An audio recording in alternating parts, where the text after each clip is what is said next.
यौम जमहूरिया के मौके पे पूरे भारत के साथ साथ जम्मू कश्मीर में भी सिक्योरिटी फोर्सेस की जानिब से जगह जगह फ्रिस्किंग की जा रही है। अगर हम ज़िले कुलगाम की बात करें, ज़िले कुलगाम में भी जगह जगह नाके तैनात किए गए हैं। जम्मू कश्मीर पुलिस और CRPF मिल के जो है गाड़ियों की तलाशी की जा रही है और किसी भी नाखुशगवार हालात से निपटने के लिए सिक्योरिटी फोर्सेस अलर्ट मोड में दिखाई दे रही है। कश्मीर उज़्मा के लिए मैं कुलगाम से Azhar Hussain.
Dua karak.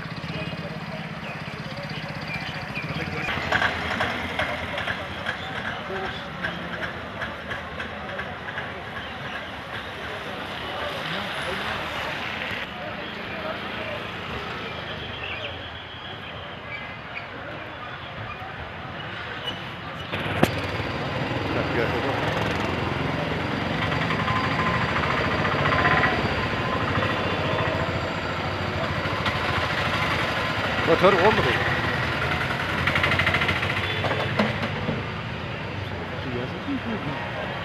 Zie je het?